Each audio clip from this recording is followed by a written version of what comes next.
안녕하세요. 저는 인천대학교 최수범이라고 합니다. 오늘은 꿈의 항로, 북극항로 이해하기를 공부해 보겠습니다. 우리는 최근 들어서 지구의 기온이 점점 더 높아져 가는 지구온난화 현상을 겪고 있습니다. 우리나라를 비롯한 선진국들은 지구온난화가 탄소 배출량이 많이 배출되는 것이 주요 원인이라고도 합니다. 그래서 선진국들이 저마다 탄소 배출량을 줄이려고 많은 노력을 하고 있습니다. 그럼에도 불구하고 해마다 여름철에는 북극바다 얼음의 범위가 점점 더 줄어들고 있다는 것을 과학자들의 연구 결과로 알 수 있습니다.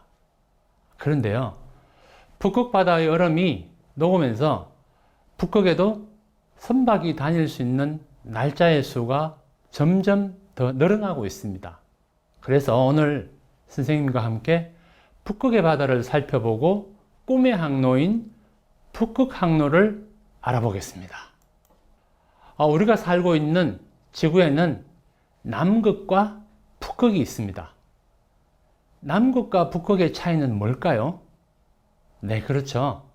남극은 거대한 대륙이고 98%의 남극 대륙에 눈과 얼음이 평균 2160m의 두께로 이루어져 있습니다. 그리고 연평균 기온이 무려 영하 55도나 됩니다. 남극을 대표하는 동물은 여러분들이 좋아하는 펭귄입니다. 북극은 북극해로 불리우는 거대한 바다가 오랫동안 얼었다가 녹았다가를 반복하면서 북극바다는 얼음과 눈으로 덮여 있습니다.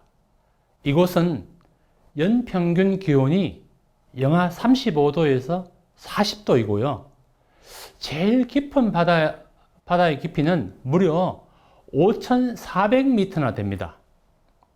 북극에는 여러분들이 잘 알고 있는 북극곰이 살고 있어요.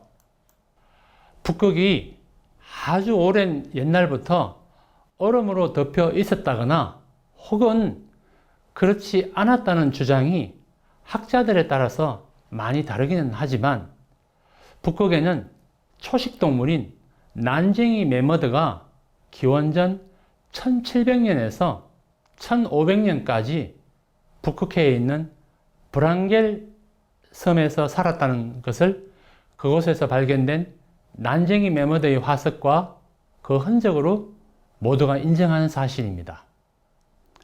매머드는 키가 5m가 넘고 몸무게는 무려 6톤에서 8톤까지 되었으나 마지막 빙하기가 끝나면서 멸종이 되었습니다. 그러나 브랑겔 섬의 난쟁이 매머드는 왜 크기가 줄어들었는지 그리고 어떻게 그 이후에 살아남았는지 정확히 밝히지는 못하였습니다.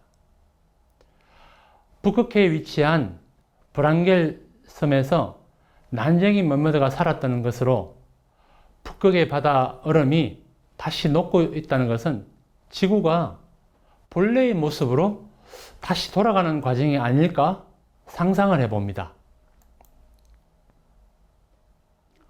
북극은 보통의 사람들이 접근하기가 매우 어려운 지역입니다. 그렇지만 그 지역에서 오랫동안 터를 잡고 살았던 소수의 북극 원주민들은 북극 지역이 아주 편한 곳인가 봅니다. 그렇다 보니까 북극 지역에는 아직까지 많은 지하 자원이 남아 있습니다. 특히 우리 지구상에서 발견하지 못한 석유 자원의 13%와 미발견된 천연가스의 30%라는 엄청난 자원이 북극 지역의 땅속에 묻혀 있습니다. 일부 국가들이 이곳의 자원을 개발하고 경제적 이득을 얻고 있습니다만 땅속에 묻혀 있는 자원의 양에 비하면 매우 작은 수치입니다. 자, 오른쪽 그림에서 보듯이 북극 지역의 온도가 높아지면서 북극의 영구 동토층마저 녹아내려 바닷가의 땅이 무너져 내린 사진을 볼 수 있습니다. 북극해를 둘러싸고 있는 몇몇 국가들은 자국의 이익을 위하여 북극의 자원 탐사를 매우 적극적으로 하고 있습니다. 북극해에서 탐사를 해보니까 무려 550개가 넘는 석유와 가스전이 발견되었습니다. 그 중에서 대규모 석유 유전 10개 중 9개, 대규모 가스전 50개 중에서 44개가 러시아의 영토에 있습니다. 러시아는 북극의 자원 개발에서 가장 많은 투자와 노력을 하고 있는 국가이기도 합니다. 러시아는 세계에서 가장 큰 육지 면적을 가지고 있는 나라이며 북극해 해안선의 53%가 러시아의 영토에 속해 있습니다. 북극 지역에 있는 러시아 야말 반도에 위치한 야말 LNG에서는 연간 1740만 톤의 LNG를 생산하여 유럽과 아시아의 구매 고객들에게 해상 운송이 되고 있습니다. 이 프로젝트에서는 러시아를 비롯한 프랑스와 중국의 기업들이 공동으로 투자를 하여 북극의 천연가스를 생산한 다음에 그것을 LNG로 액화를 시켜서 수입 국가들에게 해상 운송을 합니다. 최근 일본에서도 북극의 LNG 개발에 투자를 하고 있고 각국에서는 북극 자원 확보에 많은 노력을 기울이고 있습니다. 이때 필요한 선박은 LNG를 운송할 수 있는 전용 선박인데요. 이들 선박들은 국내의 조선소에서 제작이 되어 지금 북극해를 항해하고 있습니다. 우리나라의 선박을 만드는 기술은 정말 대단합니다. 북극 지역뿐만 아니라 천연가스 자원은 채굴한 지역에서 그것을 구매한 국가들에게 운송을 해야 합니다. 이때 운송하는 방법은 그림에서 보듯이 길고 긴 파이프라인을 설치하여 그 파이프라인을 통해서 천연가스를 운송합니다. 그렇지 않으면 천연가스는 영하 162도까지 냉각을 한 후에 600분의 1 부피로 응축을 하면 LNG가 됩니다. 이 LNG를 운송하는 것이 LNG 전용선 운송이며 천연가스의 두 번째 운송 방법입니다. LNG 상태로 해상 운송을 하는 것은 파이프라인을 통해서 운송하기에 너무 먼 거리에 있는 구매자에게 운송을 할 때 사용하는 방법입니다. 현재 북극에서 생산되는 천연가스 대부분은 LNG 상태로 해상 운송이 되고 있습니다. 북극에서 생산된 LNG의 주요 수입 국가들로는 유럽에 있는 국가들과 아시아에는 중국입니다. 북극 항로를 운항할 수 있는 선박은 특수한 기능을 갖춘 선박들입니다. 예를 들어서 여기 그림에서 보는 것처럼 바다의 얼음을 깨면서 항해하는 쇄빙선입니다. 이 쇄빙선은 최대 2m의 두께의 얼음도 깨면서 항해를 할 수 있습니다. 모든 선박이 얼음을 깨면서 항해할 수 없기 때문에 이 쇄빙선이 바다의 얼음을 깨면서 앞에서 나아가면 일반 선박들은 그 쇄빙선 뒤를 따라가면서 북극해의 얼음 바다를 항해할 수 있습니다. 그 뒤에 보이는 선박은 LNG 운반선인데요. LNG 운반선과 쇄빙선과 마찬가지로 항해 중에 바다의 얼음을 깨면서 항해할 수 있고 이 선박도 최대 2m의 바다 얼음을 깨면서 앞으로 전진할 수 있습니다. 그리고 북극 바다를 여행하는 내빈급 유람선과 내빈급 원유 선박 등도 여기 그림에 있습니다. 내빈급 선박들은 자신들이 얼음을 깨면서 항해할 수는 없지만 항해 중에 바다의 얼음이 선박과 충돌하더라도 선박의 철판이 찢어지지 않도록 강력한 기능을 가진 철판으로 만들어진 선박입니다. 이들 네빈급 선박은 반드시 쇠빙선의 지원을 받아서 북극해에서 항해를 할 수 있습니다. 우리나라에서도 쇠빙선을 운영하고 있습니다. 그 이름은 아라온호입니다. 아라온호는 남극과 북극을 오가면서 과학자들의 연구를 지원하고 남극의 기지에서 극지 연구를 위해 거주하고 있는 우리나라 과학자들이 필요로 하는 생필품과 장비 등을 우리나라에서 직접 운송을 하는 역할도 담당하고 있습니다.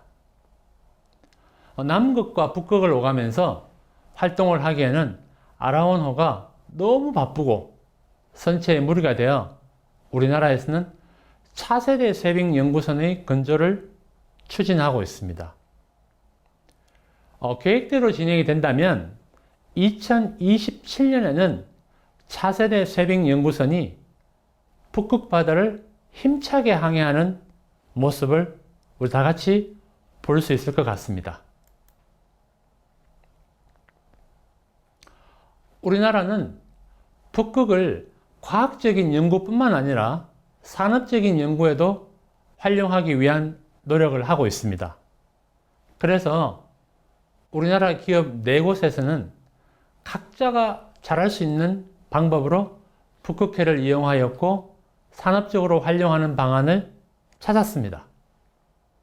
맨 처음으로 북극해를 항해하였던 현대글로비스라는 회사는 유조선을 북극해로 보내서 북극해의 항해 조건을 실제로 경험하였습니다. 그리고 2년 뒤에 2015년에는 CJ 대한통운이라는 회사가 자신이 보유하고 있는 선박을 북극해에 위치한 야말 반도까지 화물을 운송하였고요. 그리고 2016년에는 2개의 국내 회사가 북극해에서 해상 운송을 하였습니다.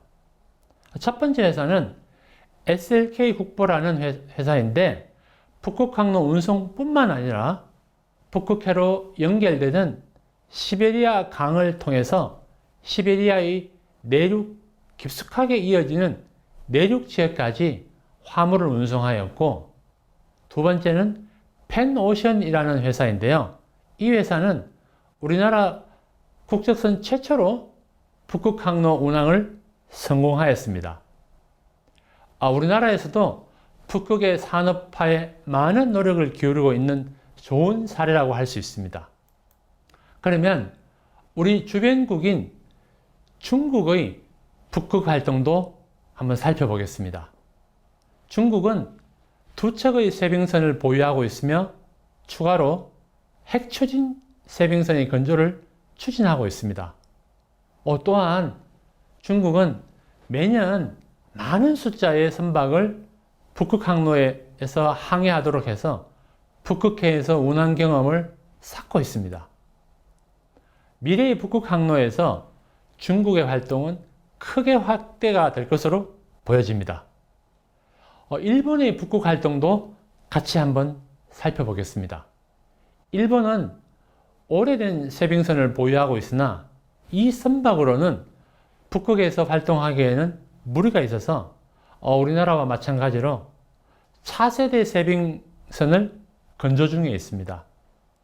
계획대로라면 우리나라의 쇠빙선이 북극에 진출하는 시점인 2027년에 북극에서 활동을 시작할 예정입니다.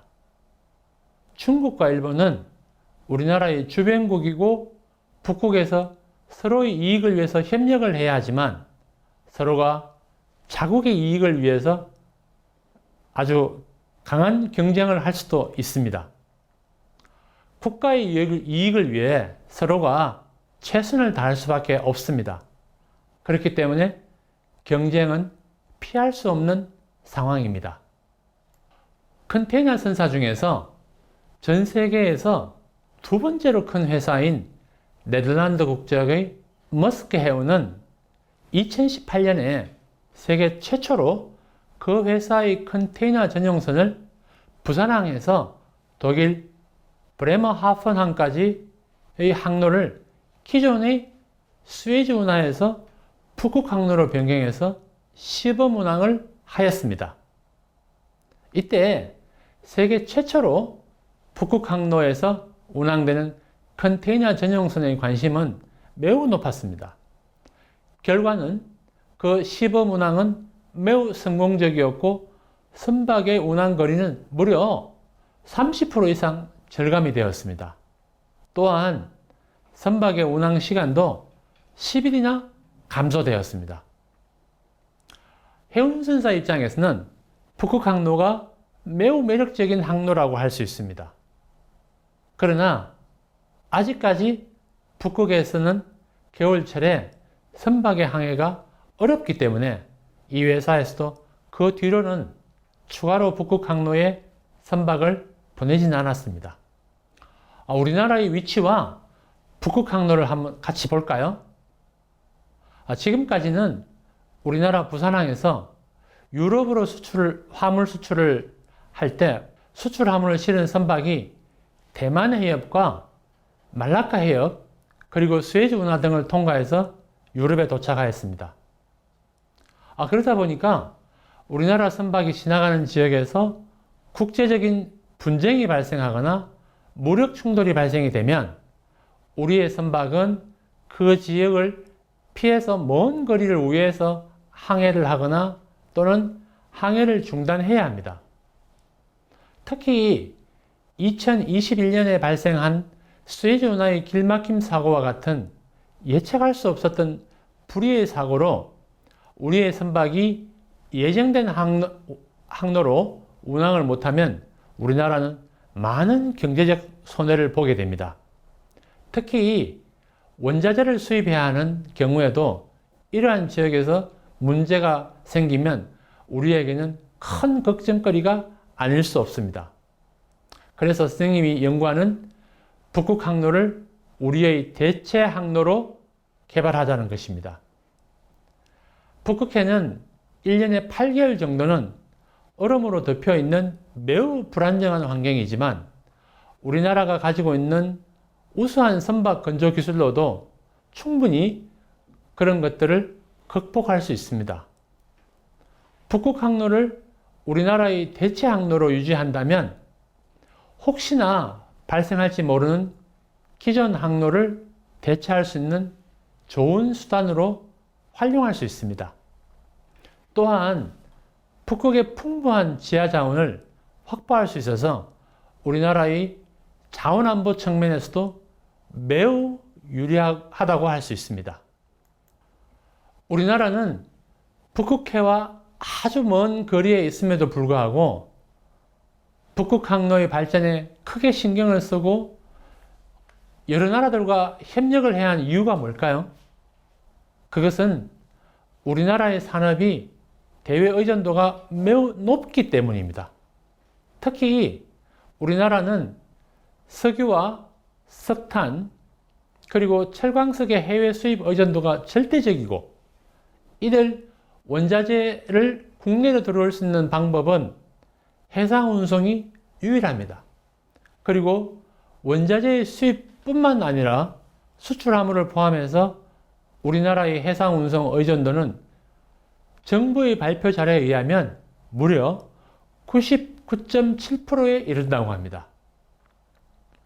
그렇다 보니까 안전하고 지속적으로 해상 운송로 확보하는 것은 경제적인 이유를 넘어서 우리나라의 국가 안보에도 매우 중요한 부분이라고 할 수 있습니다.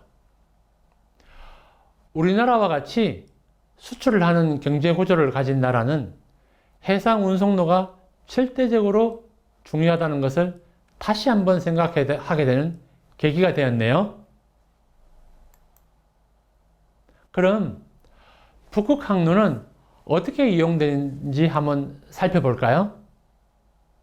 그림에서 보듯이 북극 해의 얼음은 얼었다 녹았다를 매년 반복합니다. 특히 여름철에는 북극의 얼음이 녹아서 없어지는 부분이 상당히 넓게 퍼져 있습니다.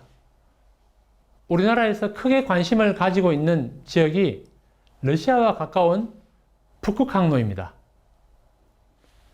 러시아 연안을 따라서 이어지는 북극 항로를 북극 항로라고 하고, 유럽에서 아시아로 연결되는 전체를 북동 항로라고 합니다.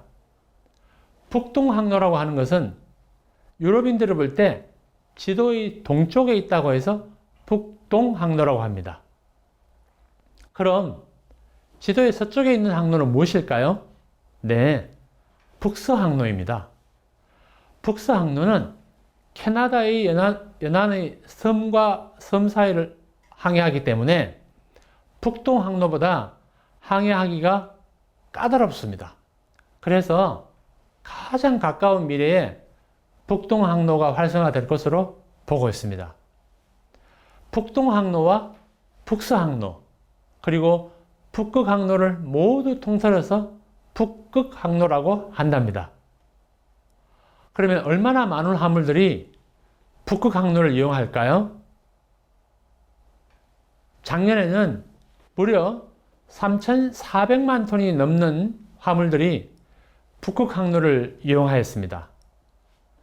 아직까지는 북극 자원을 운송하는 화물들이 대부분이기는 합니다만 2024년, 2030년, 2035년에는 그야말로 크게 성장할 것으로 예상이 됩니다. 그림에서 이 초록색으로 보이는 부분이 크게 성장하는 부분인데요. 아쉽게도 우리나라의 북극해에서 추가 운항 계획이 아직까지 뚜렷하지 않아서 많이 아쉽기 그지없습니다. 여러분들이 어른이 되는 시점이 되면 북극해에는 많은 선박들이 이용하고 있을 것으로 생각됩니다. 여러분들이 주역이 되어 많은 활동을 해 주시기를 기대합니다. 북극해에서 어려운 운항 환경을 일시적으로 개선을 하기에는 많은 어려움이 있습니다. 그러나 보조수단으로서 북극 항로는 시작하는 점과 끝나는 지점인 동쪽과 서쪽 지역에 각각의 화물을 옮겨 싣는 환적지를 만들어 이러한 어려움을 극복하려고 한답니다. 그림에서 보이는 선박은 LNG 화물을 일시 저장하였다가 다른 선박으로 옮겨 싣는 기능을 가진 선박입니다.